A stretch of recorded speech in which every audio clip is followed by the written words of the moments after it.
Hello everyone. Students, today we will discuss about profit or loss percent.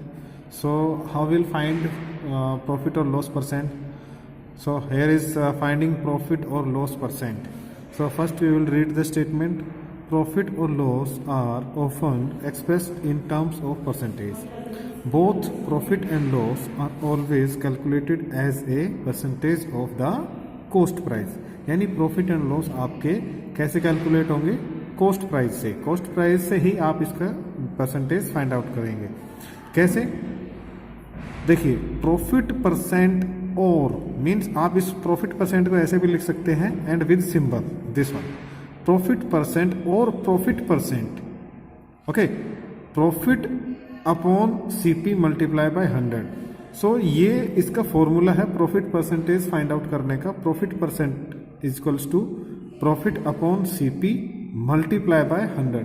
In general way मैं आपको explain कर दूं कि आपको कोई भी वैल्यू का परसेंटेज फाइंड आउट करना है। For example 2/5, it's an example only, multiply by 100। आप इसको परसेंटेज में कन्वर्ट करेंगे तो मल्टीप्लाई बाय 100। फॉर एग्जांपल 0.2, इसको आप परसेंटेज में आप कन्वर्ट कीजिए तो मल्टीप्लाई बाय 100।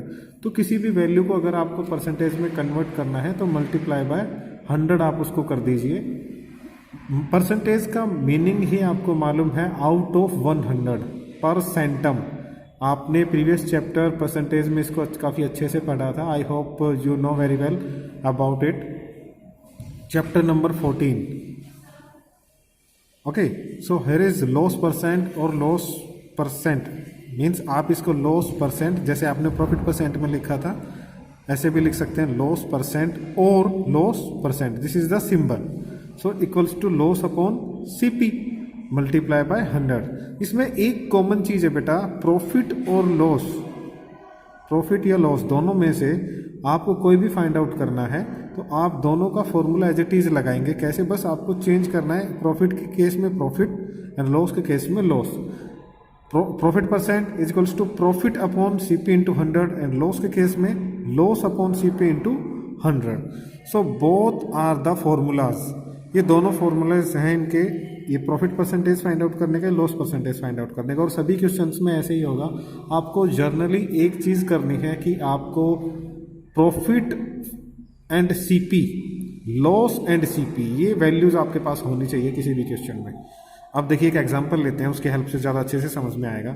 इसमें देखिए कहता है example, a book is purchased bye me for ₹200 and sold for ₹300। कहता है फाइंड द प्रॉफिट और लॉस परसेंट। आप इसका profit and loss percent find out कीजिए। तो सिंपली यहाँ देखिए, एक बुक इसने कहता है मैंने एक बुक परचेज की है 200 रुपीज़ में एंड उसको बेचा है ₹300 में। तो कहता है बताइए यहाँ प्रॉफिट हो गया, लॉस होगा, एंड देन उसका परसेंटेज, फाइंड द प्रॉफिट और लॉस परसेंट। तो पहले आपको वैल्यू फाइंड आउट करनी पड़ेगी प्रॉफिट और लॉस की। तो इस केस में देखिए ये सीपी है 200, CP of the book is 200, SP of the book is 300, it is given. So here will be profit since SP greater than CP. So if profit is earn means आपका profit होगा when SP greater than CP, that time आपका profit होगा definitely. Profit is equals to SP minus CP. तो आपका profit आया बेटा 100 rupees. Now अब इसमें आपको क्या फाइंड आउट करना है? Profit percent. तो प्रॉफिट आया तो प्रॉफिट परसेंट फाइंड आउट करेंगे आप, profit upon CP multiply by 100। सो यहाँ देखिए 100 अपॉन 200, ये कौन सा 100 है? प्रॉफिट वाला, this one profit. CP is 200 multiply by 100, this is for percentage. Percentage में कन्वर्ट करने के लिए कितना आया? 50%। देखिए 0 से 0 इन्होंने कट की, 1 जा 2 जा कर लीजिए आप इसको, या इन 0 से 2, 0 से 2, 0, यहाँ आप ऐसे cancellation method, it's very easy. And आप इसको कैलकुलेट करने के बाद इसकी वैल्यू आपकी फाइंड आउट हो जाएगी। क्या आएगा आपके पास? 50%।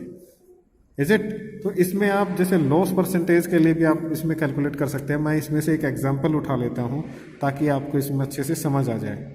फॉर एग्जांपल ई पार्ट, देखिए फाइंड द प्रॉफिट और loss percent in each case. Cost price 18,000, sale price 16,000। मैं इसको यहीं सॉल्व करके दिखा देता हूँ। आपके पास कॉस्ट प्राइस है रुपीज़ 18,000, सेल प्राइस है रुपीज़ 16,000। इस केस में आपका क्या होगा? लॉस, क्योंकि आपका सीपी ग्रेटर है देन एसपी। क्लियर? तो लॉस की वैल्यू कितनी आई बेटा इसमें? देखिए 18,000 minus 16,000 is equals to rupees 2,000। तो आपका लॉस आया 2,000 का। लॉस परसेंटेज कैसे फाइंड आउट करेंगे? वही लॉस, सॉरी मैं यहाँ परसेंटेज लगा देता हूँ। हाँ जी, loss percentage equals to loss upon cost price multiply by 100। So loss percentage equals to loss कितना है आपका 2,000 अपॉन सीपी है आपका 18,000 मल्टीप्लाई बाय 100। सो 30 से 30 कट, 2 1 जा 2 9 जा, आपका रिजल्ट आया 100। ये जो 100 होता है ये न्यूमरेटर का काम करता है। यहाँ गलती से भी आप ये न्यूमरेटर वाली वैल्यू को न्यूमरेटर से कभी भी कैंसिल मत करना, कभी भी इसको आप ये ऐसे डिवाइड की फॉर्म में मत लेके जाना है, मीन्स 0 से 0 कट कर दे, नहीं, ये हमेशा न्यूमरेटर की वैल्यू होती है, मीन्स न्यूमरेटर का काम करता है। अपॉन में 1 आप इसको लिख सकते हो। ओके, जब आप इसके यूज टू हो जाएं तब आप इसको डायरेक्ट ऐसे कैंसिलेशन मेथड से कर सकते हैं। देन ये अपॉन में 1 होता है बेटा इसके। कभी आप प्रॉफिट से या ऐसे अपर वैल्यूज को अपर वैल्यू से अपर वैल्यू को अपर वैल्यू से आप इसको कैलकुलेट मत कर देना, मीन्स डिवाइड के केस में, या कैंसिल मत कर देना ऐसे।